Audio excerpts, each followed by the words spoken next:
All right, here we go. Welcome to another episode of the Non-Victim Nation podcast. I am here today with Christina Calderon. Did I say that Yes, right? that's me. Okay. Who this is probably the most interesting interview that I've done, only because you and I have never met face to face before. Correct. So, I mean, we met through jiu-jitsu of all things, Mm-hmm. which I think is interesting. And it was funny because you brought up Alex just a little bit ago, who's actually been on the podcast twice now. In fact, when I the first episode that I did with an actual interview was Alex. So yeah, we've Oh, had I like love that. really good success with having him back on more than once. And then I also interviewed his wife, Amy. I love her Yeah, she's so much. wonderful. She's such a badass and she's Yes, hilarious. she is. Yeah. Oh my gosh. So yeah, I mean, that's how I kind of became acquainted with you initially. I've just been, you and I have been friends like on Facebook for quite a while, and I've watched a lot of the posts and things that you put up as far as like the real estate stuff, and but more specifically about like your jujitsu. Mm-hmm. And I know that you do a lot of like charity work and things like that, with different organizations. So that's what kind of has always kind of had my attention. It's like you do a lot of really positive things, not just for you, but in the community. And I Oh, think that's wonderful. So I definitely wanted to have you on the show. That way I could like learn more about you and more about what you do. thank you. So um, prior to us starting, you had talked a little bit about you got started into jujitsu because you wanted to have a better base of like self-defense, being able to take care of yourself, that kind Mm-hmm. of thing. Yeah. And so you've been doing that for how long now? So I started, I mean, I had always had a love for martial arts. Yeah. And, I was just that kid that growing up, I was such a tomboy and when the other girls wanted to, play princess and Barbies, I wanted to be a ninja. And Nice. so it was just right up my alley with Bruce Lee movies young. And then, I did get to a place in life where, I had some bad things happen to me and, several times. And I finally one day was like, I am never going to get my ass kicked again. I'm never going to get hurt again. And I made a decision that day um, that I was going to start martial arts. I Hmm. was just gonna go find a gym and do it. And well, I never did it. Like I didn't know where to start. Right. And so it all seemed just so overwhelming because I was dealing with a lot of anxiety at that time anyway. So even just to pick up the phone and call somewhere Hmm. to ask questions was scary to me. And so I just happened to win and this is like, I feel like when you put things out in the universe Right. and, God knows you need it, like he will put it there in your life right in front of you, handed to you sometimes. And so I won a 1 month membership Oh, to a nice. gym. And this was about 14 years ago. And so I went for my first free, class. I started my first free month and I was actually too scared to do jujitsu. So I started striking, I started boxing, Okay. and I fell in love with it. And then I went to kickboxing and I fell in love with that. Mhm. And I was the weirdo though. Like I had this weird thing about feet, like bare feet. And so Okay. I was like the weird one with the shoes on in the kickboxing Okay. class. I don't know. And then but I would sit and I would watch jujitsu longingly over the rail, and like, oh my gosh, it looks like so much fun. Yeah. And the kickboxing instructor happened to teach the jujitsu class as well. Mhm. And is Josh Hinger. And so he's like multi world champion now. And he was just a brown belt at that time. But um he talked me into doing a private for jujitsu. And this is about 6 months in. And I did it and I fell in love. I had so much fun. He made it so much fun Right. that I just laughed the entire time. And I Mhm. still do that. Whenever I train, I talk so much shit and I laugh the entire time I roll. Right. It is just so fun to me. And if it weren't free and handed to me and fun, I Mhm. wouldn't have done it. So in me teaching the classes that I teach, those are the fundamentals. I always keep it free. Right. I always keep it fun, Hmm. and I always, keep it really of course, they're learning crucial skills that they need to learn, but I just wanna make it as easy as possible for somebody to have the resources that they may need to save their lives, and so, I don't know, yeah, but if it weren't fun, I wouldn't have done it. Right. and probably continue to do it because it's an emotional journey. Yeah, definitely. I just recently saw a post that you made. There's a upcoming event it's a free event with another person. I can't remember her Yeah, name though. Valerie Lovio. Yeah. So she's awesome, beautiful, badass, Mhm. just came into real estate as well. Oh, nice. And you know what? Mhm. Yeah. So jujitsu athletes make phenomenal agents. Actually, they just make especially competitive ones, Mhm. because you know how to hustle Right. and you know what it feels like to lose. And sometimes you do, starting out your journey. But yeah, it's going to be a lot of fun. January 20th from 2 to 4 p.m. at Peloton BJJ, which is the gym that I train out of. Nice. And then we're going to do a free kids one as well on February 3rd. Oh, right on. That's really cool. So how often do you do those sort of courses? This is my third one. So about two a year, two women's Mhm. and two kids is what we want to shoot for. I gotcha. Mhm. And then like I've seen other, uh, I'm not sure if they're charity organizations or other things that you work with also. Mhm. You can talk more about those or? Yeah, sure. So I know I do so much charity and it's so fun, but I am a member of Crew, which is Commercial Real Estate Women, Mhm. and I'm on the golf committee. And so that is a phenomenal organization that helps women come into commercial real estate because it definitely is a scary world and it's, a man's world and that's okay. I find that the men in commercial actually are amazing. They're so helpful, but it can be daunting. Mhm. And so, that really gives a lot of resources to women who they want to make the jump, but they don't know how. Right. And then I am PTO president of my kids' school. And Nice. so that one is actually, I'm not even going to lie. I said no to that one twice when they asked because I just wasn't sure if I could do it. Mhm. I wasn't sure, last year has been really pushing me out of my comfort zone. And um, I wasn't sure if I was ready for that leadership role, to tell you the truth. I wasn't sure if I could do it. I was afraid of letting people down. And, if it took the principal and vice principal really saying, we know you can do it. Mhm. You've got this. You've done this for a long time and we need you. And Right. so I said, okay, I'll do it. And I was terrified but I just found a really great team Mhm. and learned how to delegate. And we raised a lot of money, for that and a lot of money for crew. We have a golf tournament coming up, so that'll be really fun. Excited for that. Yeah. And what else? I don't know. Yeah, a lot of just free jujitsu. Actually, we are so Peloton BJJ is really going towards being the first philanthropic. It's Uh-huh. a hard word to say gym. And Okay. so we will do like sliding scale for people who are in hardship, Mhm. giving scholarships and such for people who want to get started in jujitsu but don't quite have the means to do it.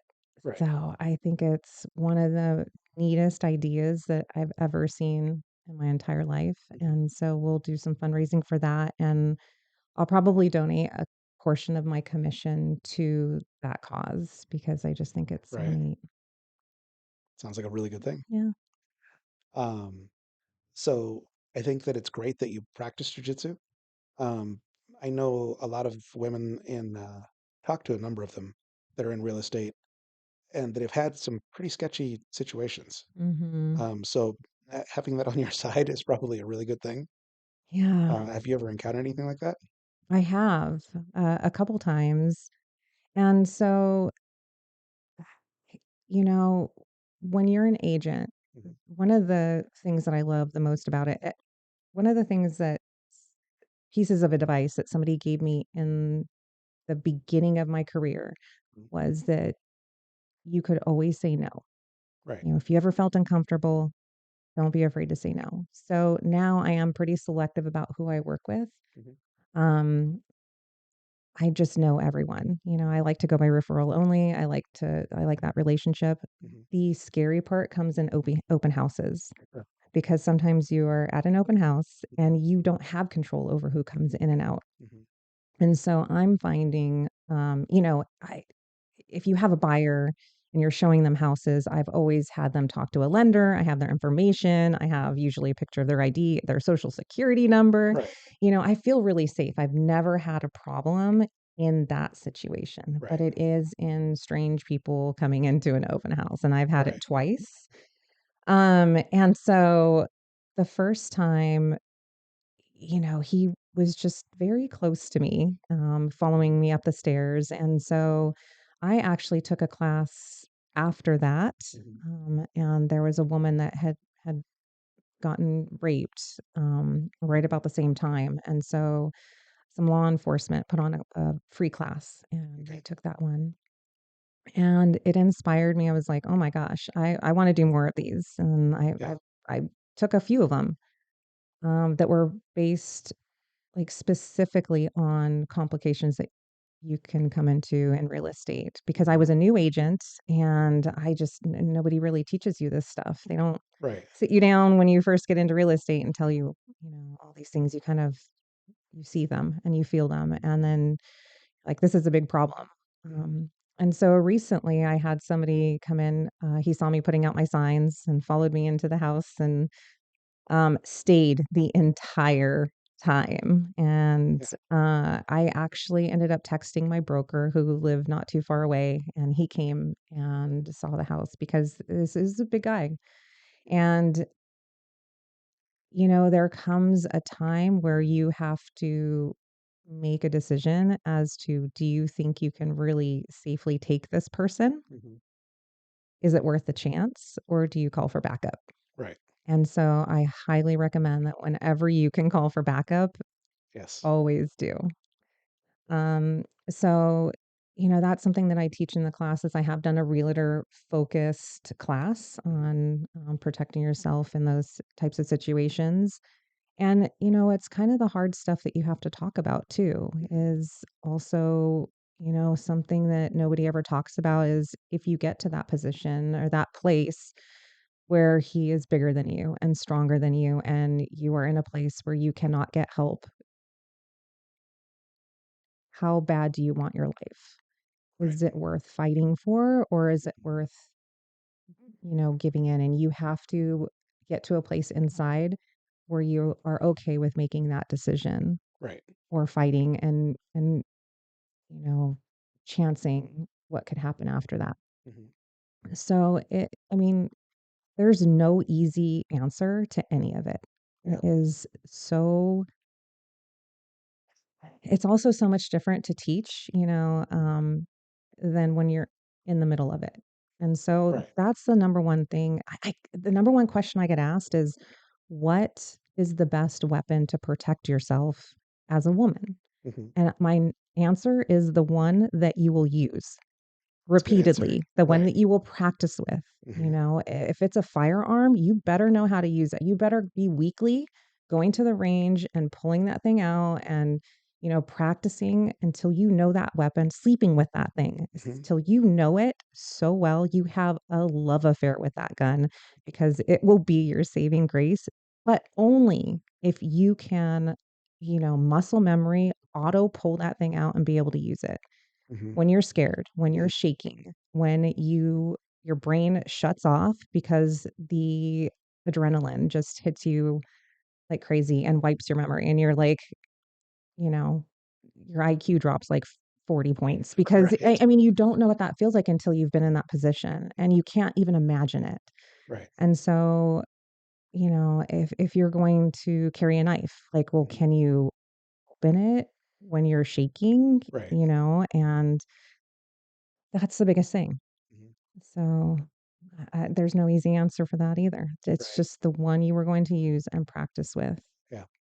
So the facility here, Tac Hub, since you had never been here before, Oh, yeah, it's so basically cool. what this place is it's a training facility for people who have their own individual companies. So somebody that teaches like stop the bleed classes, somebody that teaches night vision courses, room clearing. They also do like personal defense classes, things like that. So one of the classes that I actually got to help with is was a personal self-defense class and it was all women. And part of what they do through that is they do like a lot of like classroom stuff. They talk about a lot of important things like situational awareness, Mhm. just a lot of different things they cover, right? They kind of like watch some videos and they analyze and say, what could this person be doing? You know, a lot of that, and then they do scenario-based training. So they'll do something where uh, the women will have like a concealed carry firearm, right? And they'll have somebody that's like um, the scenario will be that they're pumping gas in the car, right? And somebody is coming up and being aggressive or being whatever. And then they have to make decisions, how do you deal with that? Do you draw the firearm? Do you shoot? That sort of thing. They'll do another situation where um, the two people will stand roughly about 20 feet apart, right? And the bad guy just runs straight at the woman. And she has to, as fast as she Oh my can, draw that gosh. firearm and be able to shoot, Mhm. without panicking and actually, not getting hit by the person or attacked. So they do a lot of those scenarios to give them a sort of inoculation to those things. Just like you're saying, without that, if you've never been in that situation, you don't know how you're actually going to Mhm. react. It's one thing to kind of mentally articulate that in your head of like how it should go, Yeah. but the actual follow through is not always the same thing. Right. So I think that those, of all the things that they teach here, those types of scenarios that puts you in a simulated situation where you actively have to be doing something are the most important things that you could do. Yeah, So, absolutely. And so I have one of our professors, mhm, he actually loves to grapple blindfolded or even with your eyes closed. And so it's a really interesting exercise because as fluent as I am in, jujitsu and live rolls and open mats and mhm, in class and all that, the moment I closed my eyes, right? it was a different world. And he, one of his biggest points is what if you are blindfolded? What Mhm, if your hair gets flipped over your eye, or is in your face? What if mhm, your shirt is over your head? What are you going to do in these situations? And all of a sudden, I didn't know what jujitsu was when I had been training, put together about 4.5 years mhm, probably. And so it was a huge awakening for me that mhm, we don't know, right, and when any of those circumstances are presented, how are we going to function? right. And it's a lot of it is just overriding the adrenaline. Mhm, And so competition is really, really good for that. right. Like I highly, highly recommend that everyone compete at least one time Mhm, because it gives you that same feeling. mhm, And you are going to see how you behave in a highly stressful, right. situation where the adrenaline, they talk about the adrenaline dump. Mhm, And so, what kind of competitor are you? That's very, very, the same thing that happens to you going into that competition is very, very similar to what's going to happen to you if you are attacked. Um, so that, I don't know, it was just a lot of like really, really cool epiphanies that I've had on the mhm, mat and in competition and right. have helped me grow and built my confidence Mhm, so much than like so much more than I ever could have imagined. Like I'm so grateful for what jujitsu has brought to my life. mhm, And that's why I want to share it so much. I'm so passionate about it. I just love it so much. right. I wish I could get everyone on the mat at least one time in their life, Mhm, to see what that feels like because it can, just like me, when I, was first watching it, like, oh my gosh, I could never do that. That looks so scary. And right. I can't do it, but getting on the mat, it's so much different. It's so much fun too, when you're first starting out. Yeah. So, mm, So, kind of touching on something you said earlier. Um, let me put it this way. So I think that a lot of people they fear the things that they're not familiar with, right? mhm, And so typically every people want to stay within their comfort zone, right? mhm, But eh, to my way of thinking, there is no growth that happens in the comfort zone. All of that mhm, happens outside of that. And yes, it's the mistakes that we make. That's the only way that you actually learn anything. If I tell you something that you already know how to do, then you won't make a mistake and you just do it, right? You didn't learn anything. You already knew that. yeah, Okay. It's only when you fail at something that you understand, okay, I need to do this to change it to make it do it correctly. yeah, Right. That's true in jujitsu. It's true in business. It's true in anything in life, right? Yes. It's the mistakes and it's the challenges that we have in our life that make us who we are and that make us more resilient and more capable of succeeding, right? Mhm. So, and Absolutely. we talked a little bit about you've had some challenges kind of in your life that Mhm. I don't know if you want to kind of go into or Yeah, so I totally agree with that, and as I said before, I was always that person. I had an excuse for everything, and all my excuses were me stunting my own growth. Because if when I made the excuses of like I don't have enough time, I don't have enough money, I don't have enough energy, I most of it was fear, right, and sometimes it is self-doubt. It truly authentically can be just self-doubt, but the moment, I always say, like, the moment you can give 0 fucks about the way you look, right, because especially going into jujitsu, like, we just and even in business, you make mistakes, you look stupid because, I mean, you don't know anything. right, You know what I mean? yeah, And so you have to just not care about that shit. hmm You have to not care, like, I mean, I look wrecked. Sometimes I'll post pictures of me with my hair just, like, trashed, and I sometimes I have to go now that I do have a full-time career, I have to go to the gym, and I still have makeup on, and so I look like a raccoon after, and sometimes I don't know what I'm doing still, and I look stupid trying to execute a move. hmm But in the beginning, we do that. I mean, it's just the way it feels a lot, but you have to give 0 fucks as to what anyone else might possibly think because hmm we're all just there to grow and learn. And yeah, we do.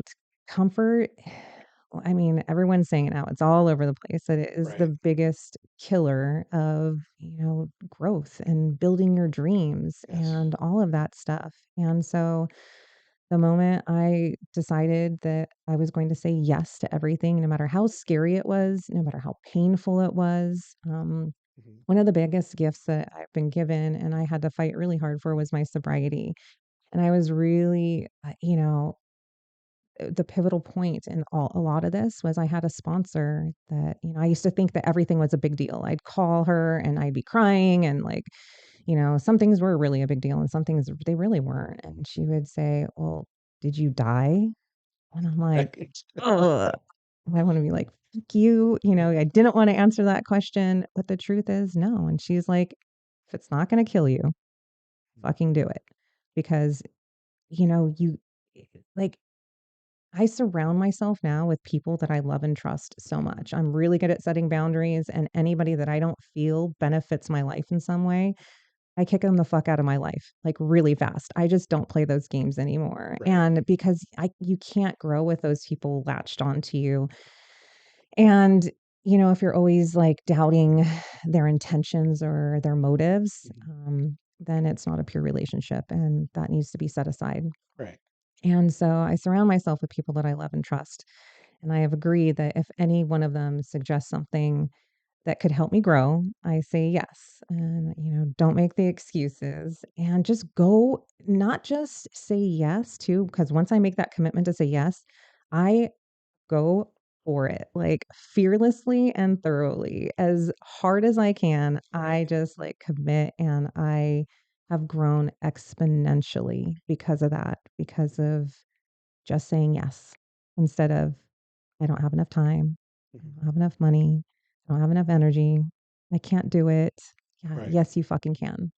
hmm And so that's the narrative that I play inside my head. Like, you can fucking do it. And sometimes it gets to a place where I'm like, oh my God, this is too much. And instead of saying that, I'm like, you know what? Bring it. I got this. yeah, Like, I can do this. Give me more. I hmm can, And so I don't know. It's just like so freaking cool when you can break past that, that place that you're only putting boundaries on yourself and you're limiting yourself and how much you can grow by that thought process. And I never realized how much so until I just started doing the exact opposite hmm of what I used to do. right. That's really incredible. I think that that's an idea or a thought process more people need to adopt. It makes me think of the Yes Man. That they ever see that movie with No. what's his name? Jim Carrey. Oh, I love him. How Yeah. have I So not seen that? yeah. It's I can't remember the whole premise of the movie, but something happens in his life, and he's forced to like literally just say yes to everything, and it does. It creates this Gosh, this whole chain of yeah. events in his life that ends up being really positive, right? But it's because no matter what, no matter how ridiculous or scary it is, he's Yeah. compelled to say yes. So that sounds a lot like what you're Wow. doing, but it seems like it's working out really well. How fun. Yes, it has. I know. Yeah. I don't know. And so often we just say no out of fear. You Mhm. know, the excuses are fear-based. Yeah, definitely. But just Uh, Another thing too that you pointed out is that you had a mentor that gave you some encouragement. Or, they were saying, we need you to do this, or we believe that you can do it, right? I think that there mhm, are a lot of times in life where people are capable of so much more than they realize, and mhm. sometimes that's all they need. They need just the Yes. tiniest bit of encouragement to like help them like to take that step forward, right? Because there's so much fear, there's so much anxiety about whatever it is that they're trying, you know, that they're more concerned about failing than the possibility of success. And Mhm, so I know that I've worked with different people. I worked for the Department of Corrections, and I've talked to lots of different inmates that they've become so ingenious about the things that they're capable of doing with almost nothing, right? And it's like if you had mhm. applied even this much of that effort to the rest of your life, you would have been extraordinary. You wouldn't Yeah. be here for one thing, So it's that same idea. It's like people have so much potential and they Mhm. just need somebody to say, yes, you can do this, you know? Yeah, and funnel all of that energy into a positive way because yeah, you can take two people with the same exact work ethic and that ingenious like capability to create or dream like those visionaries, right? You have people that have this gift and and I always say everyone is our mentor, right? Even the people that we hate, we cannot stand, they are our mentors too, because there's something that they're doing that we cannot stand, a behavior or personality or, just how they're treating people. And those people actually guide us so much as to what we don't want to be, Hmm. which, ends up taking us into the direction of who we actually become just as much as somebody who inspires us and shows us the right ways, Right. right? So there everyone is a mentor, whether it's Hmm. good or bad, they mentor us in some kind of way, shape, or form. But if you take these two people with this gift of especially charisma, Hmm. people Right. that, right, people that are really charismatic and they have this amazing energy and you put them in this with a good mentor that Hmm. is going to lead them in the right directions and the positive directions and encourage them and lift them up and boost them or know like those people are going to accomplish like so many amazing things, right? But you Right. take that same exact person and you give them a mentor that is cunning Hmm. and evil and hurts, Right. it's going to spin them off into that path as well. Hmm. So especially at a young age, that's it's something that happens we see so often. And so I don't know, I have always had that natural gift of um charisma, like being able to lead people, talk people into doing something I want them Okay. to do, Right. and when I was younger and, I was very damaged, I knew how to get people I could lead people in the wrong direction, I used my gift for not so good things, Okay. and I was also led in the wrong direction too on the other side of it. And so when I got sober and I started becoming an amazing person all the time, that was one thing is I was always going to use my gift, my power to now like lead and heal and inspire. And so, the thing with the women's classes too, I love seeing that camaraderie on the mat between women Yeah. and them supporting each other and lifting each other up and not, you know, not all women, especially girls, they go through I had a lot of problems in high school. As soon as I got pretty and, then like it was just all competition Hmm. and the bullying. It's really hard. Hmm.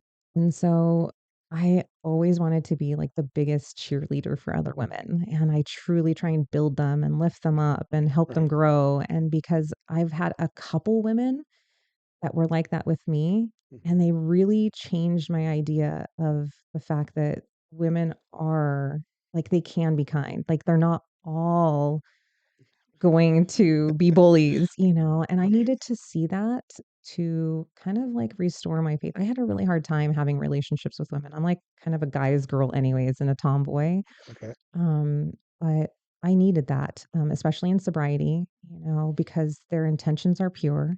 So I also kind of didn't like the idea of like women's groups or women's classes. For a long time I didn't like it. But I know that sounds really weird, Okay. because I love the men's classes. I go to the morning veterans class, and I'm like the only woman that trains in there with them. It's Right. all a bunch of like old guys with PTSD, and they're all vets because we give free jujitsu to veterans Nice. and first responders, and that 6 a.m. class is free for them all the time, year round.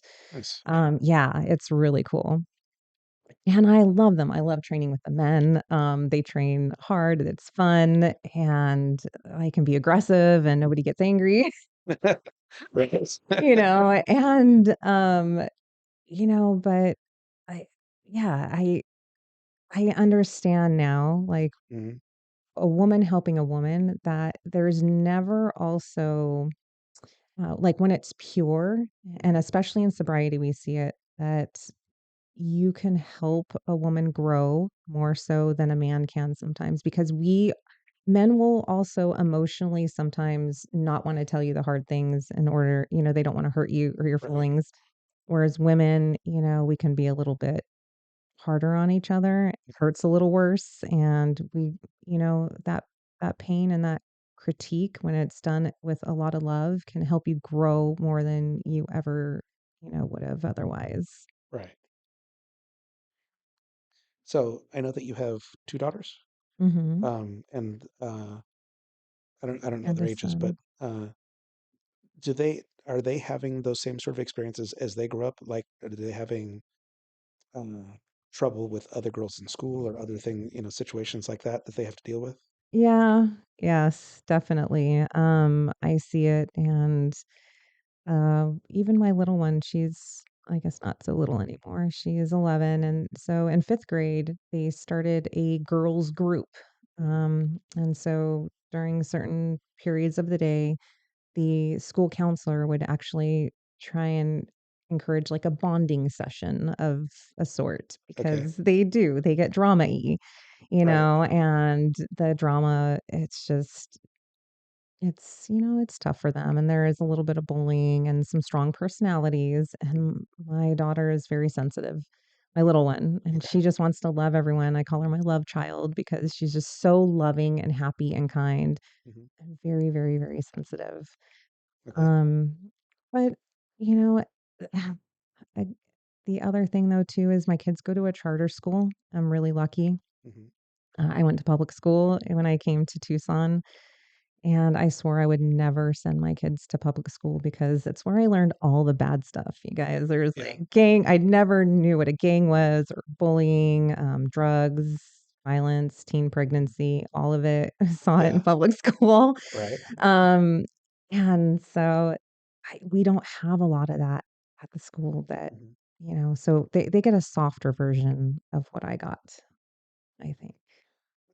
That's probably a good thing. And the Yeah. reason why I say that is because our education system, it was broken foundationally from the beginning, Mhm. as it was designed with a very poor idea in mind at the outset. And then over time, that's just gotten worse and worse because it hasn't kept up with civilization and the way things are, right? Uh, Interesting.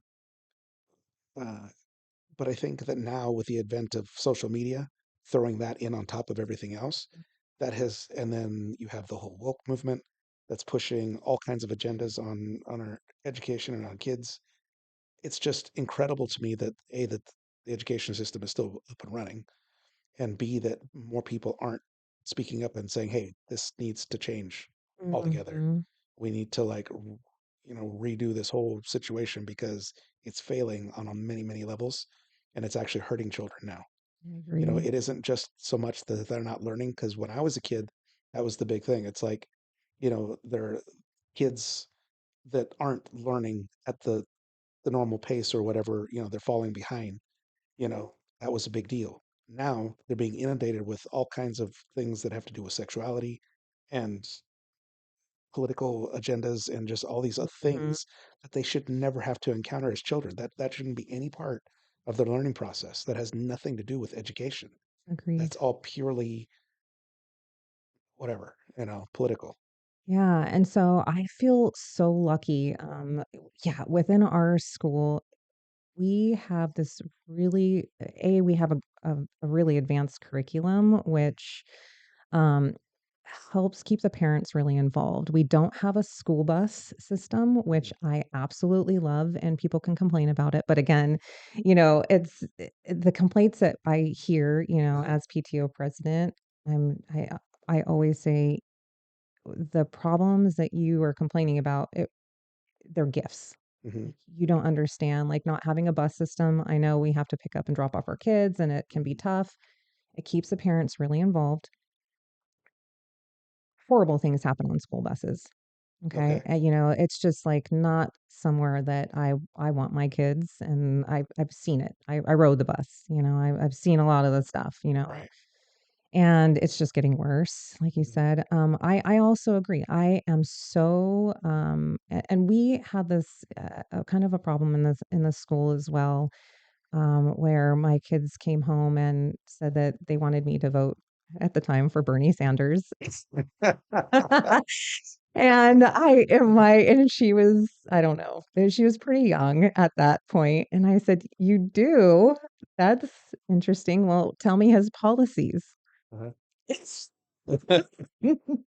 And I said, "Tell me why. Like, what are his policies? Why do you think I should vote for him?" And Mhm. so, you know, I at first, my blood kinda started to boil a little bit, I won't Okay. lie, but I had to, like, calm myself down and just say, like, "Okay, we really do need to get to the bottom of this," and I think that we should always respect everyone's political opinion, religion. We should always everyone has free choice, right? Right. But correct. We should my kids should never come home telling me who I should vote for, Yes. what God I should pray to. Mhm.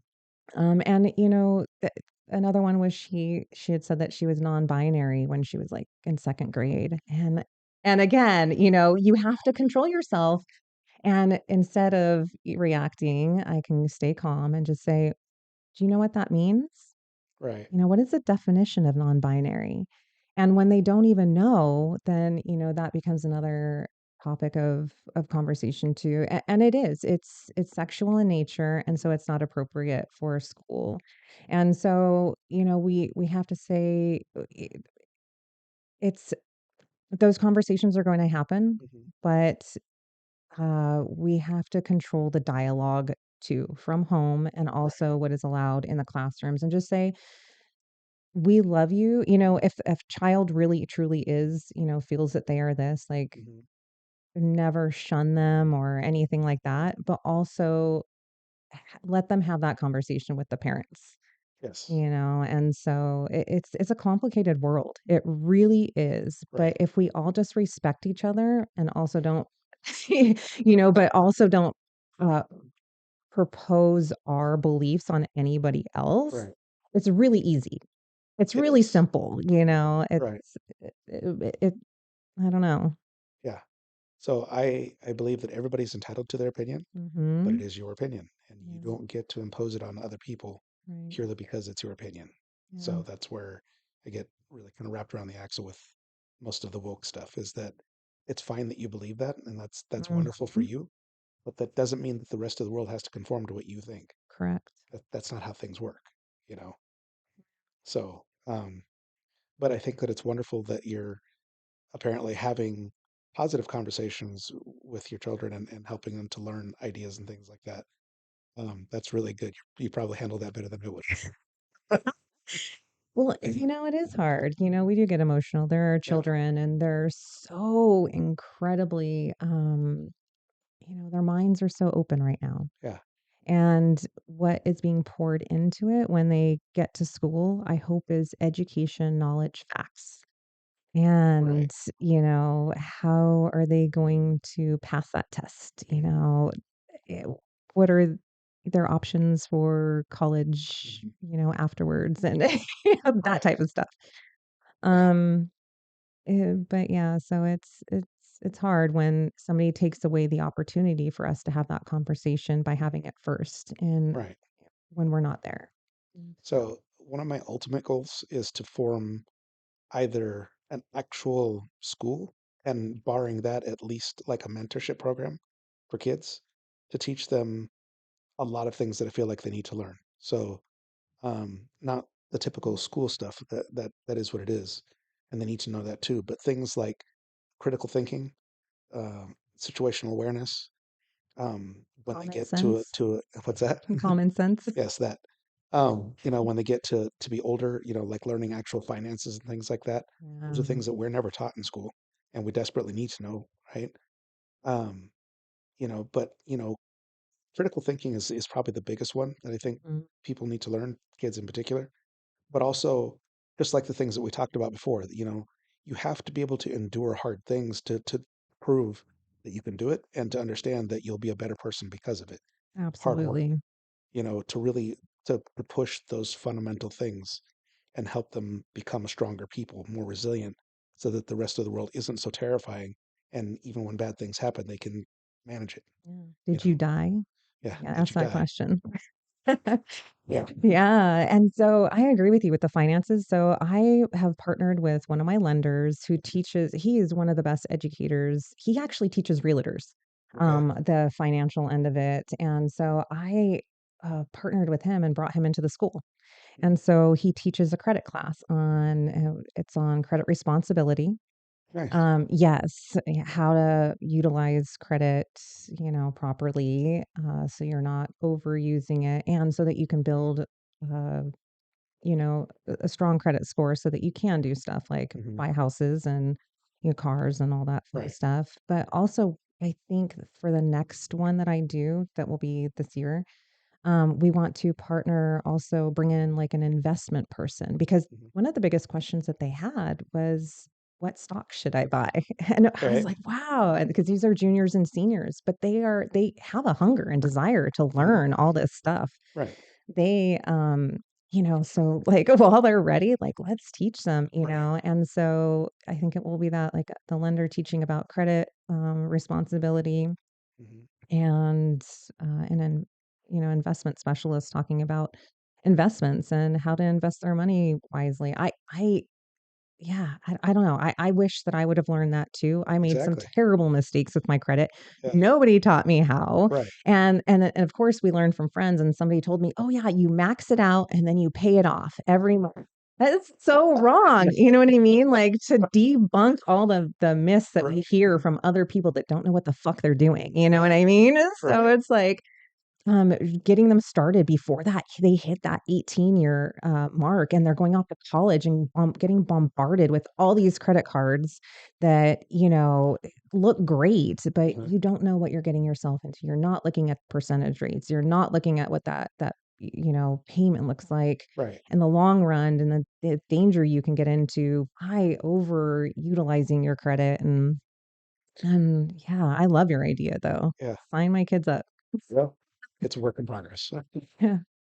So were you part of the of real estate when the marketing crash happened, No. or was that So I've afterwards? yeah, so I've only been licensed for 2.5 years. Okay. So you kind of missed that whole fiasco, which is Mhm. probably a good thing. Yeah, Um, definitely. so I don't 2008. know that much about it. The thing that I do know is that most of the people that were responsible not only did not suffer any repercussions, but they were rewarded for it, and that just drives me nuts. Really? Yeah, For the 2008 crash? like all Because the so because many people went to jail. there were a lot of like the banks and the lenders and the executives and people like that that got lots and Yeah. lots of money and didn't suffer any consequences whatsoever. Oh, So yeah, that and that's another thing. you know what? And through it, I think they learned, and now there's so many more restrictions Oh yeah, on, and now people are complaining because they get denied on being able to buy a house. And it's like, it's protecting you. At Right. the end of the day, it really is protecting you, and it's protecting our nation by having these what they consider extra hoops we need to jump through, but we have to be so much more careful about who they qualify. Right. And I mean, that's a big thing too, because also you can qualify for a certain amount, but can you afford that payment? I mean, that's the second thing you have to look at, like Right. long term, ideally. But yeah, I've only heard, and I think, we'll always have catastrophes. And It'll be interesting to see, what the next one is or when the next one is. It'll happen, I suspect it's going to happen this Yeah, year. so it'll be interesting. I don't know if you're much into politics or you pay much attention to that. So interestingly enough, Mhm. this last year I had another mentor, my mentor in Toastmasters, and he Okay. is a really great agent, and his name is Kay Watanabe. And his big thing is don't listen to the noise. Mhm. Don't get scared. Go out there, just sell houses and just help people, whoever you can, to the maximum potential. And because we hear a lot of negativity, and that negativity breeds fear. Right. And so I hear a lot of agents that are just so scared, and they're complaining about how bad the market is. But they also don't want to work. And, while I'm out here doing 2 open houses a day sometimes on my 5 listings because nobody else wants to do open houses, but I'm building my pipeline so strong by not listening to a lot of that stuff going on because we don't know. Right. And I don't know. I hear both sides too. So I hear, a lot on the political side, and then I hear the other side of people saying it can't happen. We have a housing shortage. It can't crash, Right. So it'll be interesting. I love the uncertainty, honestly, and the ups and downs of all of this stuff. It's such an adventure. You're like, what is going to happen next year in Right. 2024? We'll see. Yeah. Because so many predictions that were supposed to happen for 2023 didn't happen either, Right. And I'm like, because the crash was supposed to happen last year Right. and it didn't. So I don't know. We'll see. Yeah. You tell me though. I want to hear what you're thinking. So I'm thinking more on the side of like just like the current administration, Biden, and Oh, like I remember yeah. if you listened to all of the things that they were saying um, before Trump got elected, right? They were saying that he's going to weaponize the Department of Justice. You know, he's going to do this, he's going to do that, he's going to do that. If you literally made that list and looked at exactly what the Biden administration is doing now, they have literally checked off every single one of those boxes that they are doing that he never did. Mm. And there's just so much political things going on right now. You know, the countries, we're at war, we're at proxy wars, there's all this stuff going on. There's a lot of like potential for this election to be just a shit show. Just, you know, Yeah. and it's not so much that it's not at all that I want that to happen, right? I'd really love if we had fair elections, you know, if everything worked the way that it was supposed to. I just think that there are too many things that are broken right now, and it sets a foundation for really awful things to happen. So this year just feels like a year where lots of things can go wrong. We've got all the stuff going on with the southern border. You Yeah. have tens of thousands of people coming into this country, a huge percentage of which are military age males that are not here seeking asylum. Yeah. You know, so there's potential for a lot of really awful things to happen, um, and I really hope it doesn't.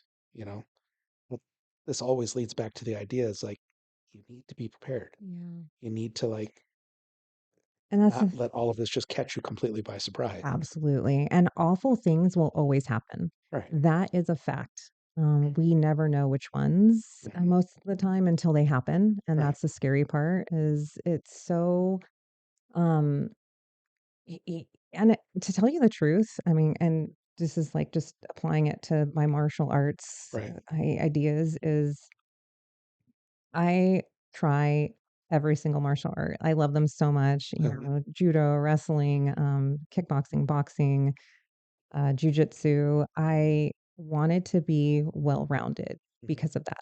Right. I have I know how to use a firearm. I shoot a bow. I like Nice. Hunger Games. I am I wanted to experiment with. I have lots of knives and throwing knives, daggers, I mean, throwing stars. I have it all, like, Right. because of that concept of, I mean, granted, I can't be prepared for every single Right. situation, Yeah. but I'm going to be prepared for as many as I possibly can. Right.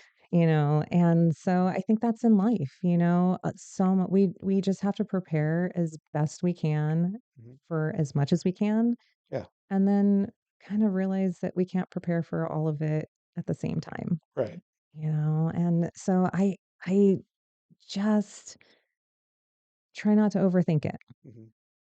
I try not to overthink life, jujitsu, real Yeah. estate, and just really love it and enjoy it. Mhm.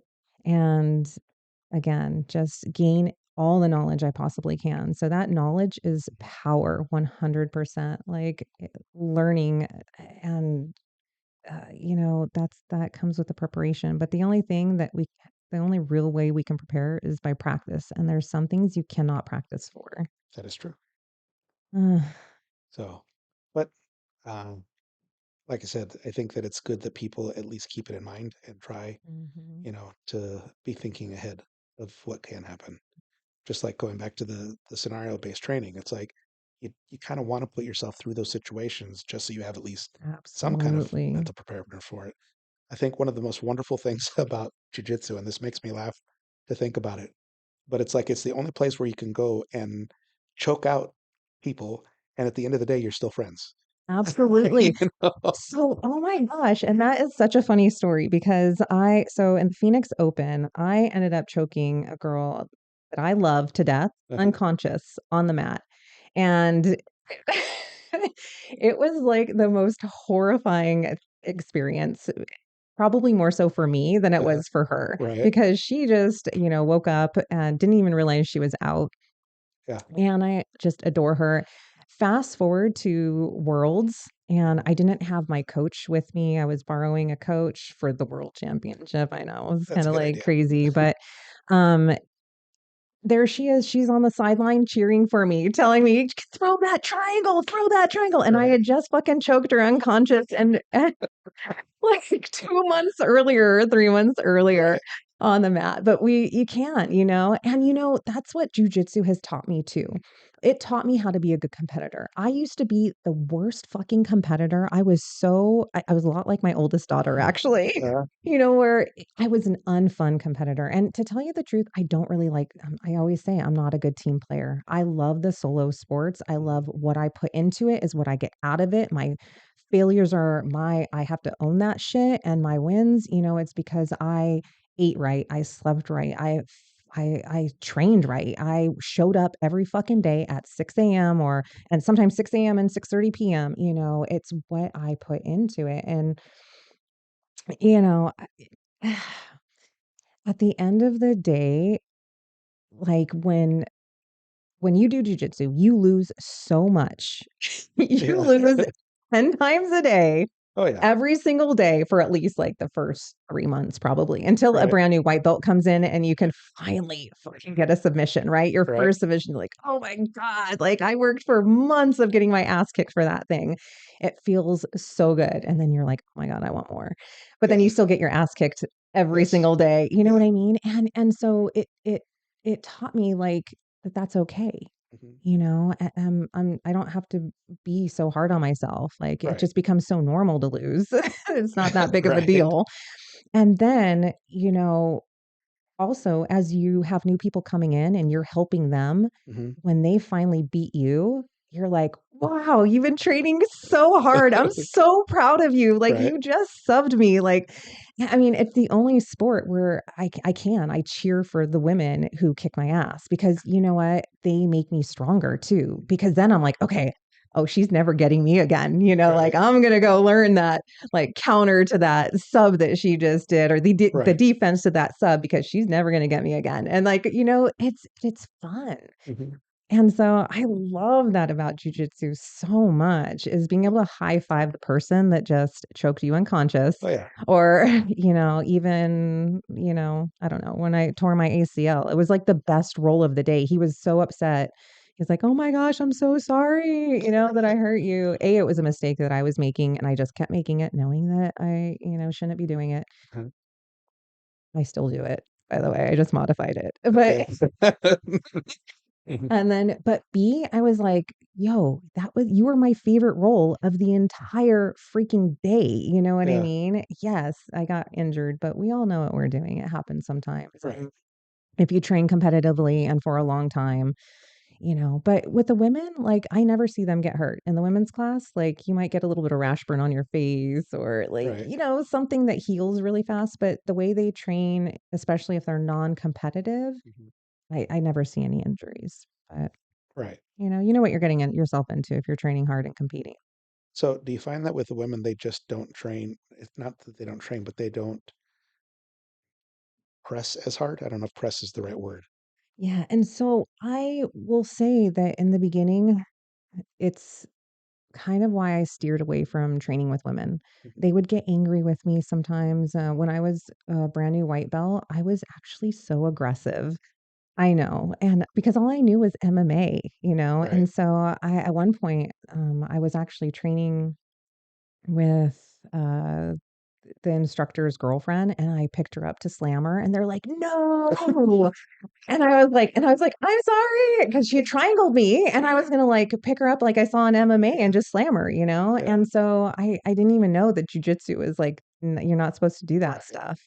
So I had to learn how to be like civilized on the mat. And it took a girl saying, like, "Whoa, okay, stop. You're gonna Yeah. hurt somebody or you're gonna hurt yourself, Uh-huh. like, you're being crazy, like, stop and, like, slow down and learn the technique instead of just, like, bulldozing Brute somebody." force. Yeah. Yeah, and Yeah. I was, like, mind blown. Oops. It just, like, all of a sudden, jujitsu changed for me, like, Yeah. "Whoa, there's technique involved? Yeah. Like, what?" Yeah. Um, but I do see them sometimes and that's where it's good to have a class for them because Mhm. they do sometimes, hover and especially in the beginning, they're a little bit scared or sometimes they're maybe a little bit more delicate. But within a month, I see them toughen up so much. Mhm. There is one girl and so I really didn't like working with women very much because of Mhm. this, but there's a new girl that came in. She had really bad PTSD. So, I have PTSD. I could relate and I didn't want her to quit. Mhm. And so she cried every single class and it was like horrifying.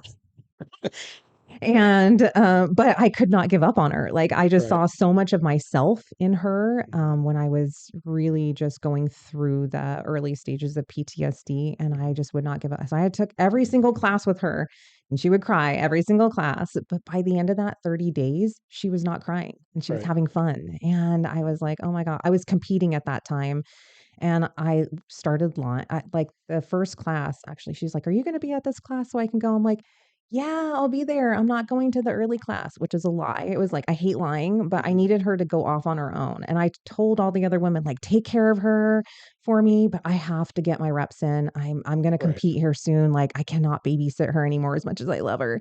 Right. And, so she did like, "Oh, you didn't show up." I was like, "But you did it, right? You didn't die, right?" Right. There you go. And she's like, "Yeah, I did," and so you get to see that growth, and so I had to it gave me this whole new understanding of women and what they need sometimes and about like, I was a selfish asshole, and I don't like that person that comes out when I compete, Right. honestly. I become a different I'm very selfish. I get irritated really fucking easily. I mean, obviously too, sometimes we're cutting and like, but I Right. just am about me, me, me. And so it was a really good awakening for me of like how selfish I was kind of being. Mhm. And it made me just watching her grow and like she was my baby bird Right. gave me this like passion for bringing women in and then watching them be that like broken baby bird or scared little bird. But by the end of that month, even of them that first month, if they make it through, some of them don't come back. Right. It's not for everyone. But if they do, if we can keep them long enough to Right. watch that little baby bird grow its wings, you know what I mean? They become freaking animals. And Right. I love that process. I fucking love being a part of it. Yeah. It is just so special. It's Yeah. really cool. Yeah. I've rolled with different women, and starting being more aggressive because I don't think of women. So if you and I are rolling, I'm not going to think of you as a woman that I have to treat delicately. You're my opponent. We're going to roll, right?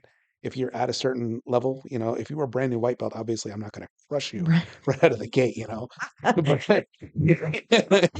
but if you're like a belt or two higher than me, it's like, Sure. you know, yeah, I'm gonna try. I'm gonna do my best to win, right? And I remember this one gal who was at least two belts higher than me, like not really got mad at me, but kind of was taken aback that I was being as aggressive as I was. It's like, have to be. I know that you can choke me if I don't do something. Mhm. I can't just wait. So um, I don't do it from a place of wanting to hurt anybody or anything like that. I'm doing what I think I need to do to win, or to not Absolutely. get choked at the very least, Yeah. that kind of thing. Um, I love that. And so, in training with mostly predominantly men, mhm, um, I know a lot of women are scared of the big guys. I absolutely love them. So different men roll different. And I think you mhm, really do. You nailed it. Like you have to know your partner. You take all those factors. How big are they? What is their belt ranking? Are they competitive or are they not? Are they hobbyists? Are they petite, and right, more delicate or, because some of the guys, they're so big, when they're like 6 feet, 250, of course, they let me work. right. But they do pressure me, and I love that because I always tell women, like, that's real life. Like, Yeah, if you want to learn self-defense, you better be rolling with those big guys right. because those guys in our gym will take care of you. A guy in real life, he's gonna fucking demolish you, Right. and so if the least you can do is at least train to see what that weight feels like on top of you, like, so you panic a little bit less, that like, it's so important. And then I like the guys that smash me and, are aggressive. I love when, you know, my favorite is when they'll roll hard but not finish hard. And so that is one of the most fun. I don't know. For me, it's so much fun when a man doesn't treat me super delicately. But again, there comes this threshold if they're so big that Right. even just laying on me is going to probably, Yeah. I won't be able to breathe. Yeah. We have to be careful. But our lungs do develop and our body develops in a different way by handling that kind of pressure and we learn to breathe. Our lungs are a muscle, you know what I Yeah. mean? So with being compressed like that, it's important because our lungs get stronger. So Mhm. I always believe that there's a lesson and chance for growth with every person that we roll with, and it's whatever you're comfortable with. There's a gentleman in our gym that will not roll with women at all. And so some of the women get really upset. And I'm like, why? We all have a fucking choice. Like, Right. I have a choice who I can say no to. And if he, for whatever reason, even if it's like out of respect for his wife, maybe it's, you don't Yeah. know what it is about. Maybe he's just afraid that he will hurt you and he would feel terrible. There was a time where I wouldn't roll with juveniles because I was so afraid to hurt one. Right. And now I will because I trust my level of experience Mhm. and I trust that I know how to do that safely. Mhm. So if you don't trust yourself, or maybe it's not okay with your wife, whatever your reason is, that's okay. We all can say no. And so I truly I support him Right. and I never ask him. I don't, I know his boundaries and Right. that's good. Well, it'd be the same thing as if guys got mad because a woman wouldn't roll with any of the men. It's like that's her prerogative. If she's not Exactly. comfortable or she's not ready, then Exactly. it is what it is. You know, We all you have a can't be upset choice. about that. Exactly. I love Yeah. that. Yeah. But, again, same for self-defense, I try and tell the women, like, Mhm. the reason yeah, please roll with the men. Right. so that you can see what that feels like. And again, like there's different guys that will roll in a different way. And so sometimes there's this one guy, oh my gosh, he's in our morning class. He's a brand new blue belt and he's law enforcement. And so he freaking takes me down like I'm a fucking criminal every single. But I love it.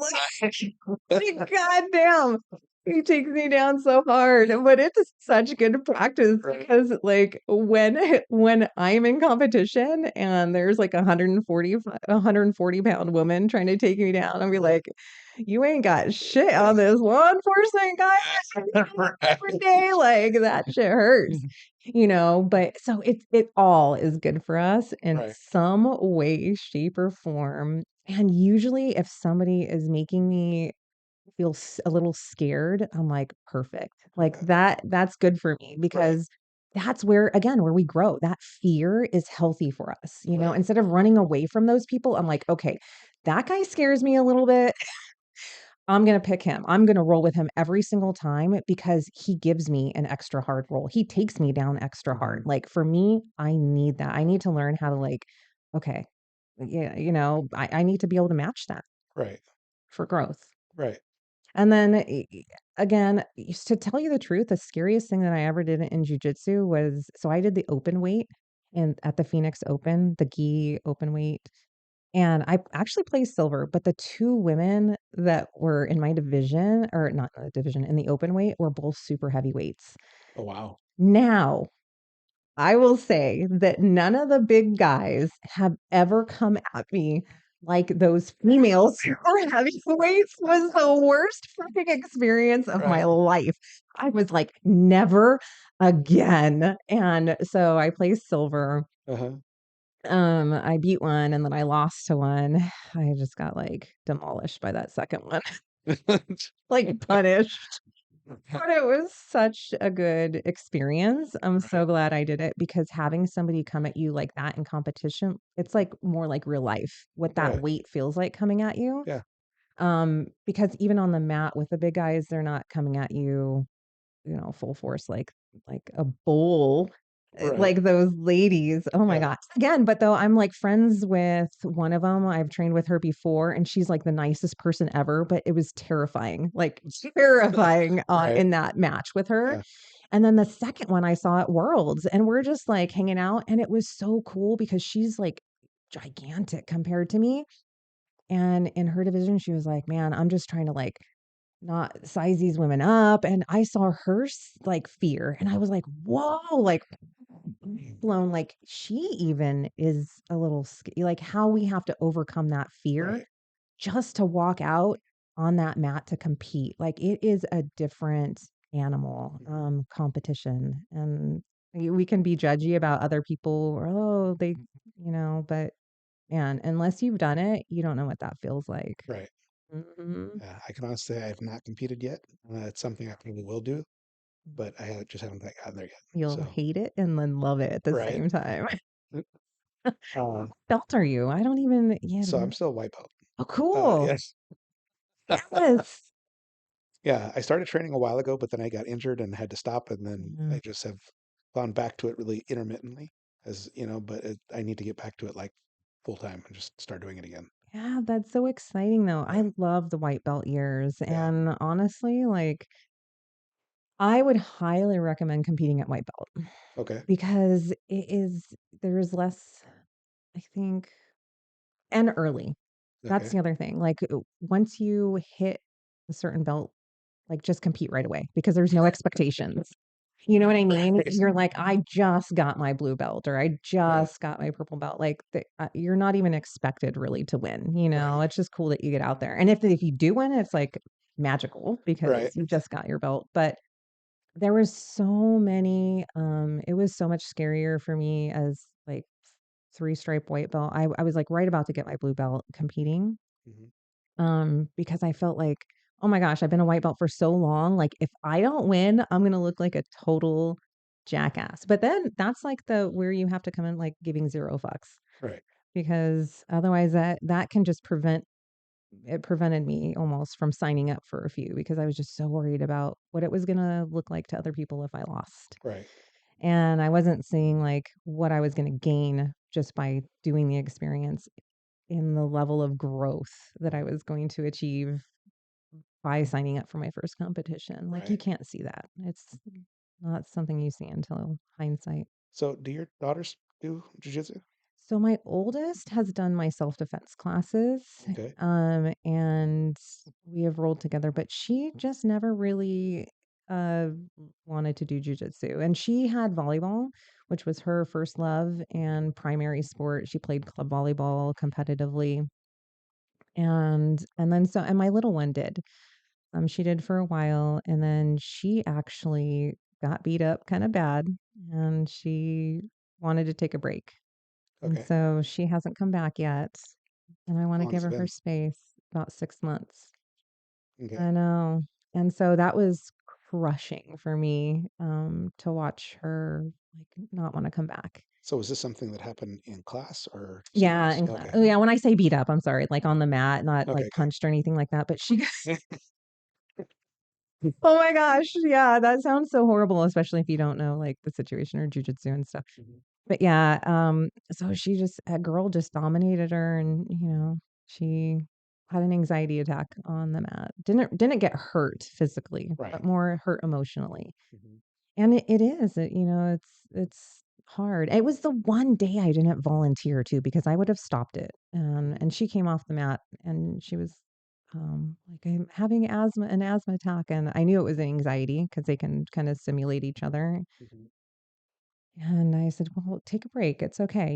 You can," and that's the thing I want to reiterate is like not to ever be embarrassed. If you have somebody that's just straight up dominating you and being an asshole, just be like, "You know what? No, thank you." Mhm. Like, and I've gotten to a place where I feel comfortable saying like, "You like no." You're too rough and I never do it on the mat. I'll actually and sometimes it's on social media, like, honestly, like, not like a DM or PM, Right. and so but where you do it in a really, like, loving way too, like, "Hey," or if somebody comes to me and they're like, "Man, this person is so rough with me," and I've noticed that they're rough with me too, I will use that and just say, "Look, your pressure is a little much," like, so I will just say that I know that you're not meaning for it to be much, but like, there was this one guy, he used to flop, and he was a big guy, and he Right. just got excited, and he would, like, flop on you, and one time he flopped on my head, and I'm just like, "Oh my god," you know what I mean? He was very clumsy, and so it was never done, like, out of meanness, Yeah. but we just had that conversation and, 'cause I don't didn't have his phone number, but I could DM him. Right.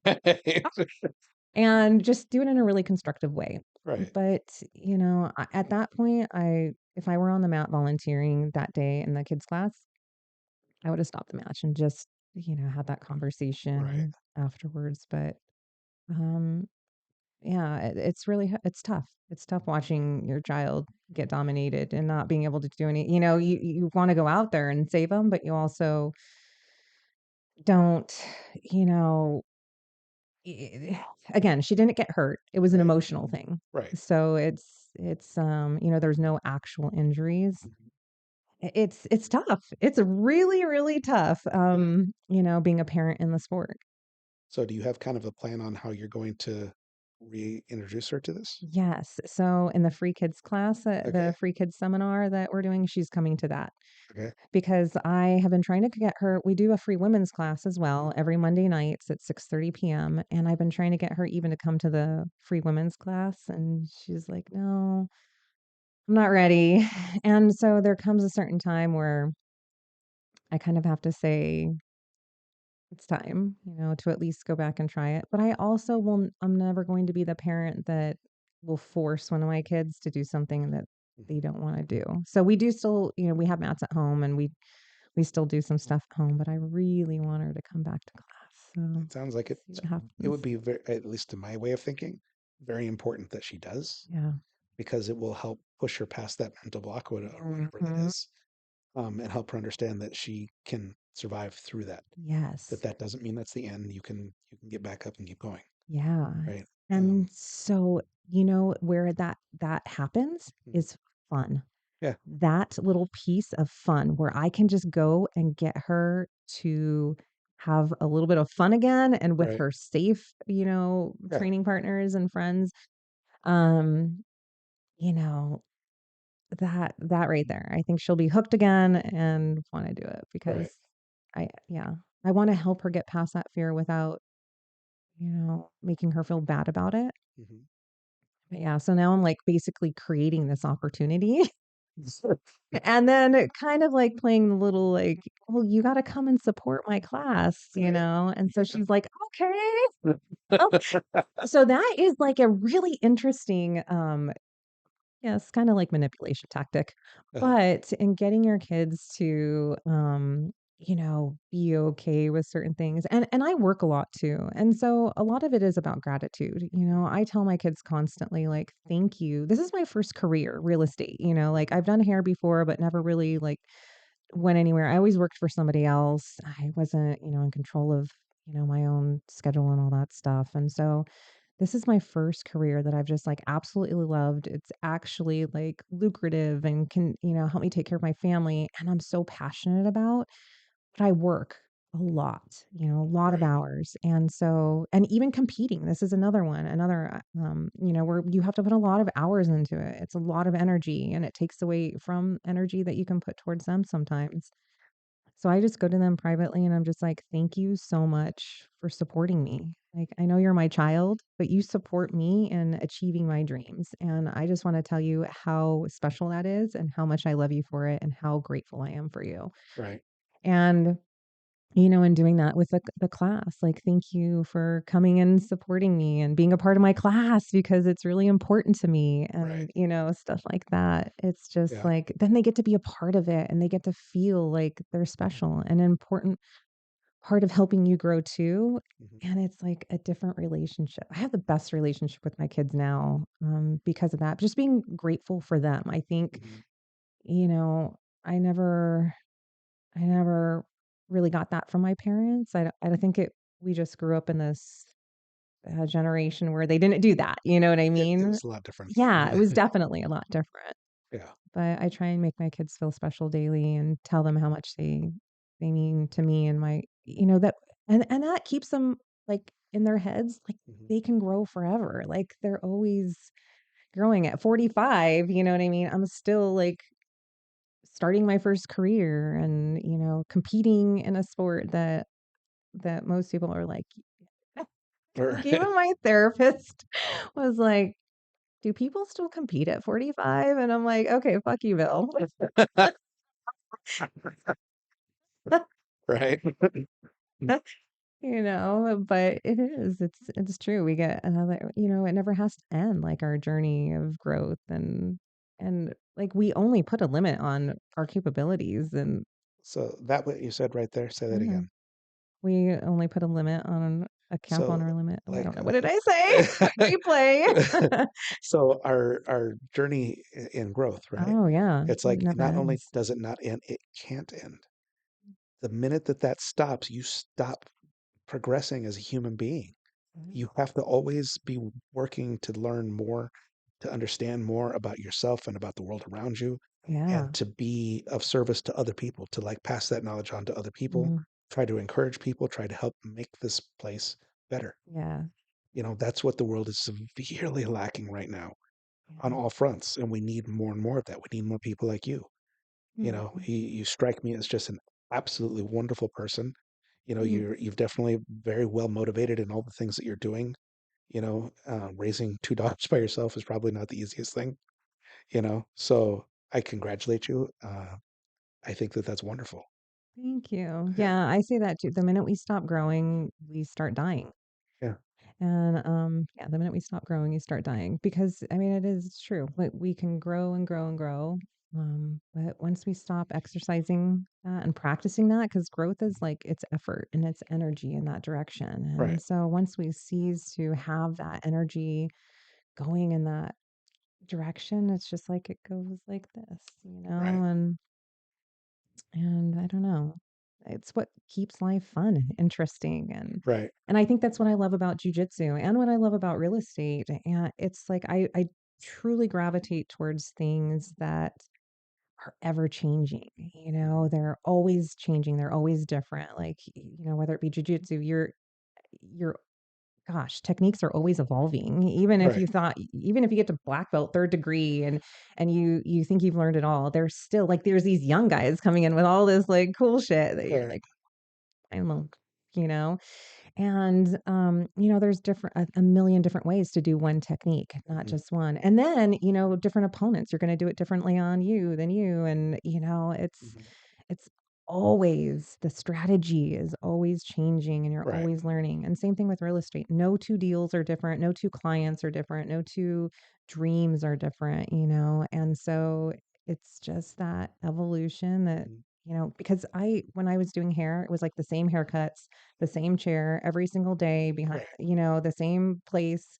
I hated that. Mhm. People ask me, "What areas do you service?" And I'm like, "All over the place." Like, Yeah. I have 5 listings and, like, they couldn't be more far away from each other. I have a buyer looking on Mount Lemon and, it's just like, I just love being everywhere. Right. And, people say like, "Oh, I live on the east side, or is that far for you?" And I'm like, "Yo, I don't mind. I love to drive." And Right. it's all like, relative too, because, through addiction and stuff, I got DUIs and I lost my license once for a year. Oh, Like, if you lose your license for a year, you will never, ever, ever complain about driving again when you get it back. right. You're Yeah. like, thank God I have my license. You have this whole new appreciation. And that only comes with loss sometimes. Right. And it's unfortunate that we have to lose things to be grateful for them, but it is so true. So I hear people complaining about like traffic. I like lived in California. So like I mean, there is no drivers like California drivers, Right. so I just have no complaints. Mhm. But yeah, I mean, it's all relative. Mhm. Mm, All right. Well, I want to be respectful of your time. yeah. I really appreciate you being here. I appreciate Um, you having me. yeah, it's been a wonderful conversation. Yeah, it's been fun. And so we'll kind of go from there. Hopefully, I'll have you back on at a different time and we'll kind of talk some more and see what kind of new things you've learned since then. Sounds good. I love it. All right. We gotta shoot some guns like next time I'm Yes, up here. Okay, absolutely. because there's some cool stuff. Right. All right, then. Well, bye, everybody. Thank you for listening. And if you enjoyed this episode, don't forget to like, share, and subscribe. Also, you can now support the Non-Victim Nation by donating via listener support directly on Spotify. Remember, the story of your life is being written right now, and you are the hero.